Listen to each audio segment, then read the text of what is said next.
I know this is the first time I really haven't done a whole lot of shows in a while.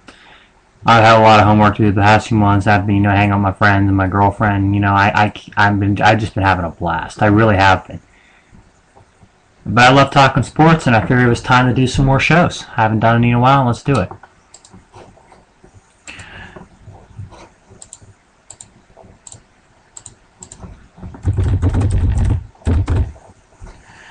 The San Francisco 49ers have agreed to trade quarterback Alex Smith to the Kansas City Chiefs as of February 27, 2013.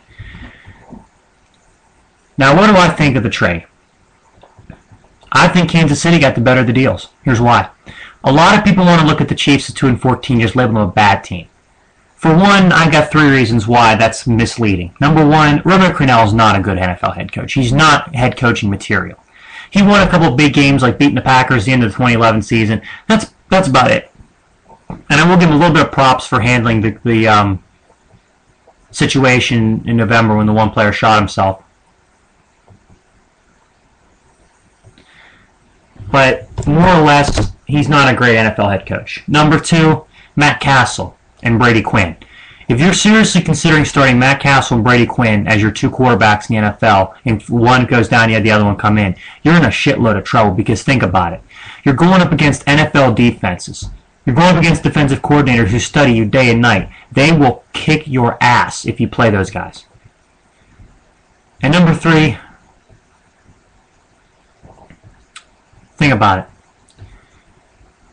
Once you start losing, it's very, very tough to get back. You look at the list of 0-2 teams that ever made the playoffs. The list is very, very small. And I only think a couple, and I believe those 2 were the 2007 Giants and 93 Cowboys, are the only ones to win it all. So losing's tough to overcome in general. But you look at the nucleus this team has, with some good players. You've got Tom Bahali and Derek Johnson. Brandon Flowers at corner, Eric Berry at safety. At running back, you've got Jamal Charles, who's a former All-Pro. Dwayne Bowe, who's a Pro Bowl wide receiver. You're going to get the first overall pick in the draft. You're likely going to take Luke Joeckel out of Texas A&M, who's an NFL caliber offensive lineman. And now you have Alex Smith. You've got receivers like Dwayne Bowe and tight end Tony Moyaki, and a decent offensive line. You've got the potential to succeed. Now, will Alex Smith have to throw a lot more than he did in Frisco? Yes, he will. That's a given. But think of it this way. He's going to be going to a team where he knows he's the guy, and he's got a chance to play. He learned a lot under Jim Harbaugh in the year and a half that he played for him. I think the fact that he got the NFC title game was huge for his confidence. I think he's going to do well. And the 49ers getting some picks back, they've got it made. You look at the fact that this draft, there's not a whole lot of places the Niners need work. They need a little bit of speed at wide receiver. They probably need to look at maybe a safety and a defensive lineman. That's about it. And this team's just about set. And those aren't really even positions they need to upgrade. They've got some good playmakers. They do. Marlon Manningham, the receiver, hadn't torn his ACL against Seattle at the end of the season. They probably could have won the Super Bowl because there had been an extra target for Kaepernick to throw to in the playoffs. So I think definitely San Francisco got a hell of a lot of good out of that deal, as did Kansas City. The Chiefs ended up giving up a second-round pick in 2013 and a conditional mid-round pick in 2014. That's a very, very reasonable trade. In other news, a few days ago, the Baltimore Ravens and Joe Flacco agreed to a $120 million deal over 6 years. That will make Joe Flacco the highest-paid player in the NFL. Why? Alright, I know Joe Flacco has been living on air for the last month because he won the Super Bowl and was the MVP and had that tremendous playoff run. I understand that. But let's go ahead and look at the teams he went against. The Indianapolis Colts had a crap secondary. He torched them. The Baltimore Ravens, the Denver Broncos secondary, they gave Flacco time to throw and he absolutely carved it up. And it took a late game Hail Mary to even send it to overtime. You look at the New England Patriots. They had no defense once Aqib Talib left, and it showed in the second half as Flacco dissected a pretty miserable secondary. And in the Super Bowl, the pass rush for the Niners was almost absent, and Joe Flacco made them look bad. Joe Flacco did not play one elite defense all postseason. And I know people are banging their doors down saying, well, Denver was in the tops in points allowed. Who Denver played the last half of the season? Almost nobody. People say, well, San Francisco's defense is elite. Yeah, well, when Justin Smith messed up his elbow, that defense took a nosedive. Alden Smith had 19.5 sacks heading into Week 14. The rest of the season, he did not register one quarterback takedown. Coincidence? I think not.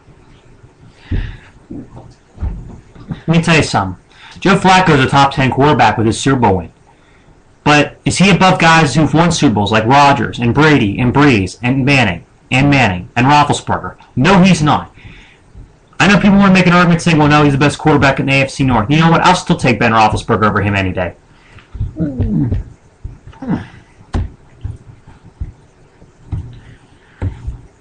Now, a lot of people are saying Hall of Fame and another Super Bowl. Well, here's the thing. He's not going to the Hall of Fame and he's not getting another Super Bowl. Flacco, in my opinion, his career will kind of be like Eli Manning's, He might win another Super Bowl and might get another MVP in the Super Bowl, but that's about it. That really is, Because think about it. The Ravens lost Ray Lewis. They might lose Ed Reed. They might lose Paul Kruger. There are a lot of guys that could use, and they're already over the cap. They got a lot of guys they need to resign. Matt Burke, their center, just retired. Anquan Bolden might not be back. This team right now, I don't know the direction that they're heading in. I don't even know if they're going to make the playoffs next year. Tell you what, right now, Cincinnati's going to win that division. Guarantee it. But looking at Joe Flacco, he does not deserve to be the highest paid quarterback in the league. And I will say that, yes, he had a great postseason, a legendary postseason statistically. But I would like to have seen what he would have done had he gone against the Niners and they were healthy. If Justin Smith's arm would have been ready to go. If Aqib Talib didn't get hurt in the game against the Patriots. If Denver's defense really was as good as their record said, and not like so good because they built it up against bad teams. That's how I look at it. What would have happened? What if?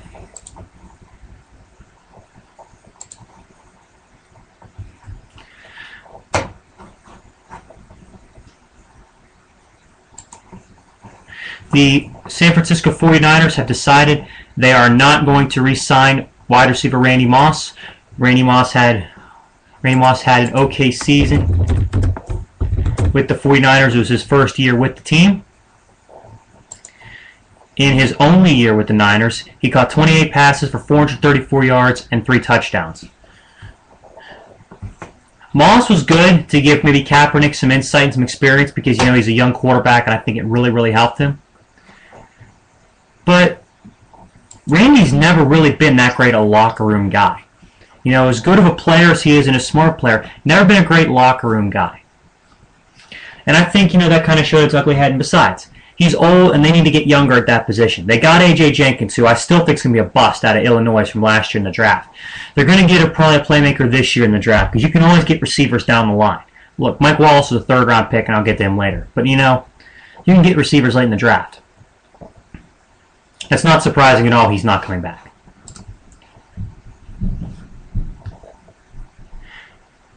The Atlanta Falcons have cut defensive end John Abraham, running back Michael Turner, and cornerback Dante Robinson.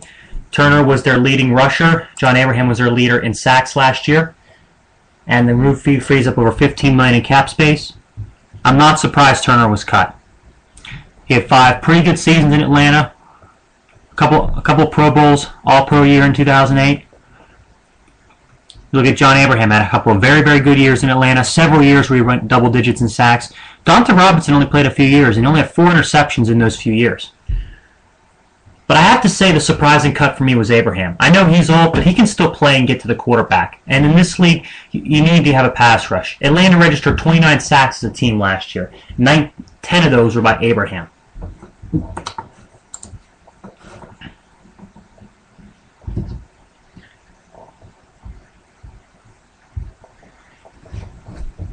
The New York Jets are closing in on a deal with former Dolphins and Jaguars quarterback David Garrard.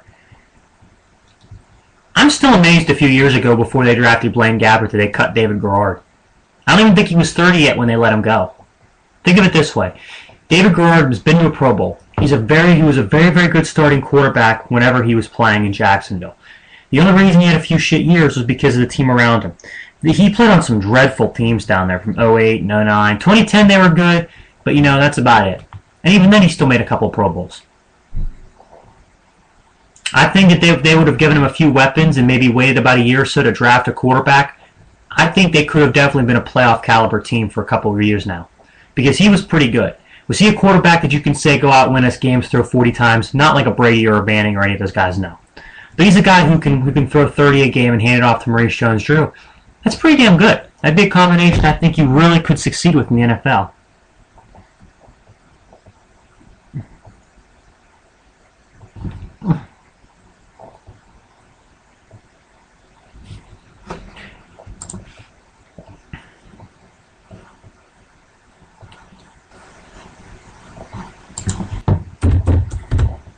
Look at other news around the NFL. Hines Ward, former wide receiver for the Steelers, and Steelers quarterback Ben Roethlisberger are going back and forth over whether the Steelers locker room lacks leadership. Hines Ward believes that they are divided, and Ben Roethlisberger does not. And I got to side with my man Hines. For one, I got to go ahead and say Hines Ward is my favorite all-time Steeler because he embodies everything I love about the Steelers. Work ethic, leadership, class, borderline dirty. People think he was. I never thought he was dirty. He was undersized. Didn't think he was very fast, but all he did was make plays. Hell, the guy's had an incredible career. Two-time Super Bowl champion, and will definitely go in the Hall of Fame.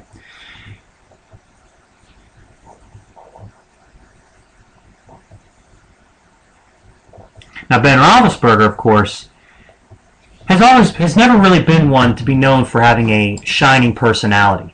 Never been one to know as being an absolutely great human being, as evidenced by some of the things that have happened in the past. Now, was he guilty? I don't think he was. But more or less, let's just talk about it. Ben doesn't think there's a divide in the locker room. What's Ben going to come out and do? The quarterback. Is he going to come out and say, oh, there was a divide? No, he's not going to say it. Even if there was a huge one. I think there was. This team went 12-4 last year, in 2011. The Hines Ward's last year. When they still had guys in that team that were leaders, like Hines Ward and Aaron Smith and James Ferrier, they had some leadership. And yeah, those guys may have been washed up and weren't that very good anymore. But they were leaders. Who's going to step up and be the leader on this team next year? Ben? Nah. Antonio Brown? Too young. Marquise Pouncey? Discipline issues already. Max Starks is aging. Brett Kiesel might not even be there. Harrison might not even be there. Troy Polamalu is too soft-spoken. And Ike Taylor's dumb as hell. This team is in a terrible position leadership-wise. Ben, I'm sorry. I can see what's going on here. Discipline and lack of focus. That equals a locker room divide between leadership and punks. And this team has way too many punks on this team.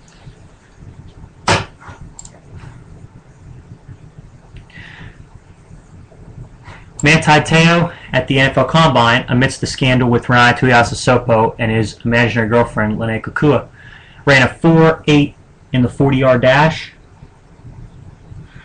I'm probably not the only one who's not alarmed by this situation. I'm not alarmed by it. You don't need your linebackers to be running in the 4.4s. You don't. He was towards the bottom of the list in linebackers, but here's the thing. He was a good pass defender in college. He really was. He had 7 interceptions his senior year. Was definitely, in my opinion, was the best player in collegiate football for what he meant to that defense in Notre Dame. You watch next year, they're going to go downhill like crazy. But Manti Te'o's a guy you want in the defense, Other than if you basically take the whole situation with Tuiasosopo and Te'o's fake girlfriend, and you forget about it completely. Te'o's a damn good football player. He's still a good person. My opinion. I'd draft him. If I ran a 3-4 defense, I would tell him to draft him. I would love to see the Steelers pick him. Put him on the inside with Timmons, and you've got an inside linebacker dude that you got for the next 7 years.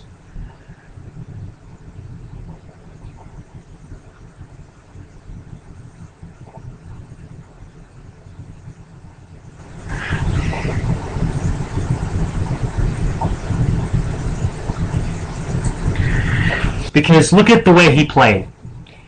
He could stop the run, and he could play pass defense.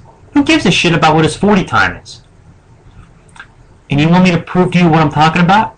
Can anybody here guess what Tom Brady's 40-yard dash time was when he went to the Combine in 2000? It took him more than 5 seconds to run the 40. Great 40 times don't mean great players. I guarantee you right now, if Dan Marino in his prime ran the 40, it would take him at least 5 seconds. Hall of Fame quarterback, though.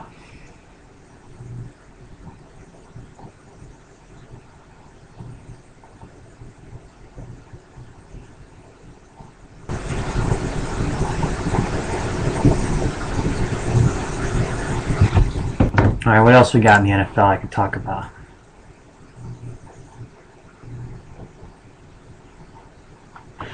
With the Steelers, of course, in their free agency system, they have restructured Roethlisberger's, linebacker Lamar Woodley, wide receiver Antonio Brown, actually hopefully Woodley, and linebacker Lawrence Timmons' contract, and they are, I believe, if they're not under the salary cap, they're pretty close right now. But here's the thing. You can kiss Mike Wallace and Rashard Mendenhall goodbye. And a lot of people are wondering why am I so down on them. Wallace is a Pro Bowler, and Mendenhall was big in getting us to our 8th Super Bowl. Even though we lost the game we should have won. They're part of the reason why the locker room was divided. They're punks. Wallace has even said his focus was in and out this year. He didn't really want to play. He didn't. He was making $2.7 million. In his own mind, Mike Wallace thinks he's worth $10 million a year. Mike Wallace, if you haven't noticed, as soon as 2 guys move close to you, you disappear. Calvin Johnson and Larry Fitzgerald can jump over 3 guys to catch a football. You're not worth that kind of money. I don't know who thinks you are. But the team that picks you up in free agency and pays you $10 million a year, they might as well just flush their money down the goddamn toilet. Rashard Mendenhall skipped a game because he wasn't suited. I mean, seriously, you don't do that. Have a little bit of discipline. This team lacked any of it last year. I'm critical of the Steelers, believe me. I'm the biggest Steeler fan you'll find. I love the Steelers. I am super, super, super happy when they win. And I get really, really pissed when they don't. I'm just critical because I'm not trying to be, all caught up in the amazement. I'm a fan and an analyst. As a fan, I want what's best for the team. If that means, saying what's really the matter with this team, then guess what? It's really what's the matter with this team.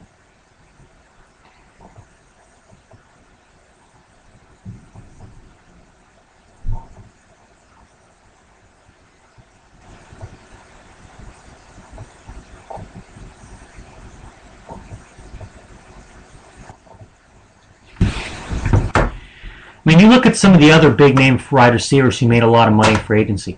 Andre Rison and David Boston. What did they end up doing after they left their teams? They didn't do shit. Here's my scouting report on Mike Wallace. For everybody who wants to label him the best free agent, I will tell you, I will take an old Wes Welker over Mike Wallace any day. And I'll tell you why. I know a lot of jokes been made about Welker's hands, but here's the thing. Welker can take a pass deep. He can go over the middle. He can go a little bit down the field. He can do the slant route and the slot. He's very versatile. Great in goal line because of his versatility, his ability to get outside the defense. What can Mike Wallace do? He can just run right up the field. That's all he does is just zoom right up the field. Let me tell you something. If you're a pure deep threat in the NFL, you're not going to be doing a whole lot. Because as soon as 2 guys cover you, if the pass isn't perfectly thrown, you ain't coming up with it.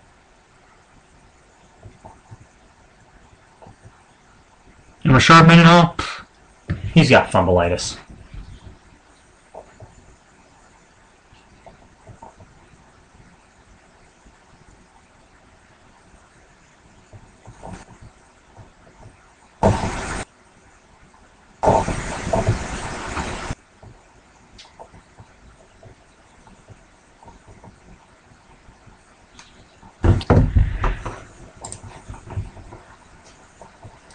But this is really what bothers me. This is the one thing I took away from the Combine. It wasn't a player performance. It wasn't a scouting report. It was this. NFL teams asking players what their orientation was. Alright, here's my point. You can ask a player if he's got a girlfriend or if they're seeing somebody. That's fine. But to judge people and ask them, particularly in the NFL, in this business, what their sexuality is, that's really crossing the line. That is. You're technically screwed if you're a player because you can't tell them to go F themselves because think about it. You're trying to get a job here. You say that, no one's going to pick you. Number 2.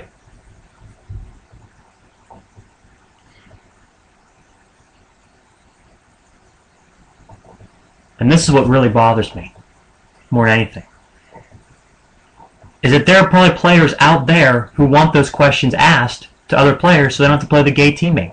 Seriously, what's the big deal about playing with a gay teammate? If he's a good guy and a good football player, why do you care about what gender he likes? It makes no difference. It's astonishing people think that way.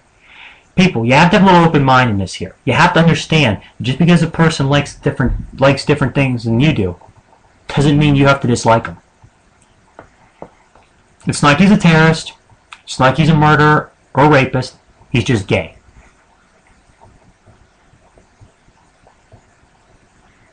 There are people in this country that, still look up to people like O.J. Simpson and Lawrence Phillips. And yet if you bring up gay around them, their ears bleed. It's just astonishing to me. Accept other people for who they are, not what they like.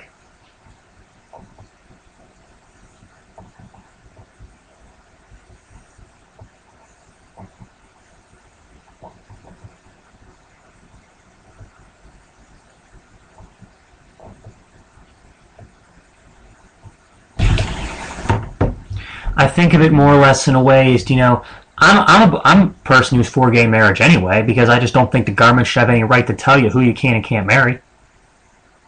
And for the NFL to do it, I think they really need a serious look and investigate this.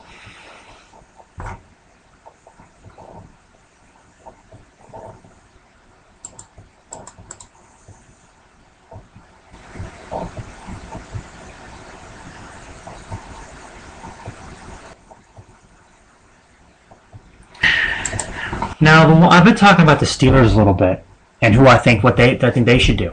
You have to get Keenan Lewis back. Here's the thing, I've been talking about Steelers in every one of my news segments because they're my favorite team. But if I can give advice to them in free agency, what would I do? Let's just say right now that freeing up the cap space, okay, you're at the cap. Here's what you do. You either restructure or cut Harrison. Because of his knee, you either give him a bonus and let him stay and restructure, or you just say, hey, you're done. We can't afford to pay this much a year. Brett Kiesel has barely left in the tank. Either restructure or get him out. Lamar Woodley has to restructure. If not, cut him because he wasn't himself last year because he didn't do shit off the field to be ready. All right, now you get rid of those guys. It says about $20 million heading into this season. You got to bring back guys. I think Plexico Burress deserves another shot to come back. You got to make sure Redmond and Dwyer are back. I think you got to take a chance on Chris Ivory, the free agent running back for the Saints. Keenan Lewis, you have to bring him back because he was instrumental in that secondary last year. The only guy who really played well every game he was in. And the other guy you need to look at, the Chiefs just cut Steve Breston. Pittsburgh guy, played in Arizona and Kansas City under Todd Haley. Bring him here and let him try this system.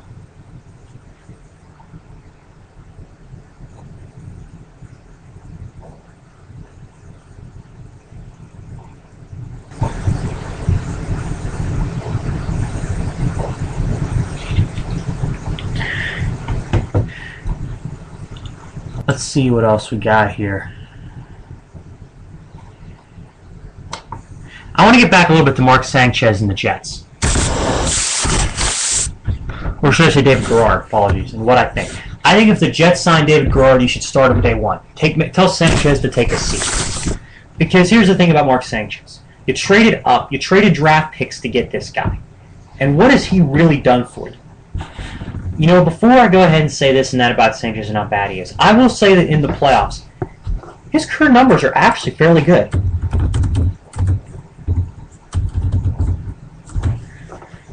His career regular season statistics, pretty miserable. 68 touchdowns, 69 picks. In this day and age where teams are throwing, it's really preposterous how bad he is. But you look at his postseason career numbers. He's a passer rating of 94.3, 9 touchdowns, 3 picks, 60% completions for 1,155 yards. Those aren't bad numbers in 6 postseason games. And he's been to the championship game twice. But he's the guy you need to have a defense around to win. And the Jets the last few years haven't had one, it's shown.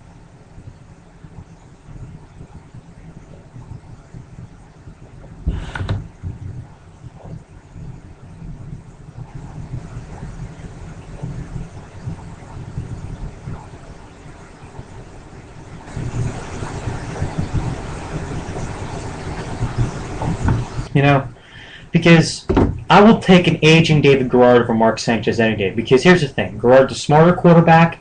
He's much more accurate. And you look what he did in Jacksonville. Other than Maurice Jones-Drew, who do you have? Mercedes Lewis had one good year, and that's about it. They had Mike Sims-Walker. And I can't even name the other receivers he played with. Matt Jones. He played with some real shit receivers, and yet he was able to go to a couple of Pro Bowls. And let's not forget the season that he had in 2007. I know it's a ways away. You look at him now. He's 35 years old. His interception percentage was .9 that year. 2009, his interception percentage was 1.9. Last year in Jacksonville, he had a pretty good year. 23 touchdowns, 15 picks, pass rating at 90.8. Let's put it this way. If Sanchez and Tebow were the quarterbacks on my football team, and I had Garrard coming in off injury, even if he was 50, I would still play him. That just shows how bad Sanchez and Tebow are. I mean, Tebow and Sanchez in their careers have had pretty decent postseasons, but they just can't do shit in the regular season, you know? I will say this about Tebow. He's played for a couple of defensive coaches, John Fox. Josh McDaniels was only there for like a half a year, so it really didn't even count, and he wasn't even in the plans that year, even though he was offensive. And he's played for Rex Ryan. If he had an offensive coach with a couple of weapons around him on offense and a guy that could really help his throwing motion, can you imagine what Tim Tebow could do? I think with that and his leadership and his work ethic, I think he could definitely be a starter in the NFL. People are too quick to write him off because he's a lefty, because of his faith, because of this and that. The guy wins football games, and that's all you can ask.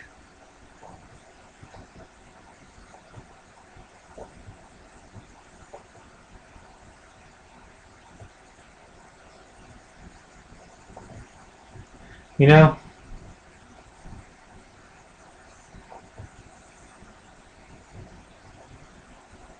Really, he does. That's all the guy does is win football games. What more can you ask of a guy? I would start Tim Tebow over Mark Sanchez. Absolutely. You know? That's just how I feel. Anyways, that felt good to get that out. I'll probably be doing a few shows in the future. I hope you guys enjoyed that. Take care.